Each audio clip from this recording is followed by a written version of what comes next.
காங்கிரசும் கொள்கை அளவில் அதை ஏற்றிருக்கிறது, தேர்தல் அறிக்கையை வெளியிட்டிருக்கிறது. அதை இந்த ஆர்ப்பாட்டத்தில் சுட்டிக்காட்டிய ராகுல் காந்தி அவர்கள், மறுபடியும் நாங்கள் ஆட்சிக்கு வந்தால் இதை மாநில பட்டியலுக்கு கல்வி தொடர்பான அதிகாரத்தை மாநில பட்டியலுக்கு கொண்டு வருவோம் என்று சொல்லியிருக்கிறார்.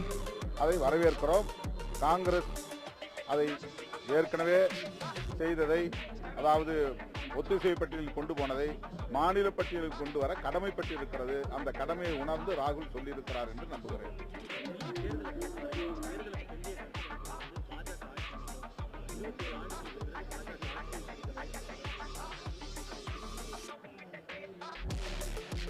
கருத்து கணிப்புகள் அவ்வாறு சொல்லுகின்றன. ஆனால் தேர்தல் முடிவுகளுக்கு பிறகுதான் நாம் உறுதியாக கூற முடியும். தேர்தல் முடிவுகள் எனக்கு தெரிந்த வரையில் ஆம் ஆத்மி கட்சிக்கு ஆதரவாகத்தான் இருப்பதாக அறிகிறேன்.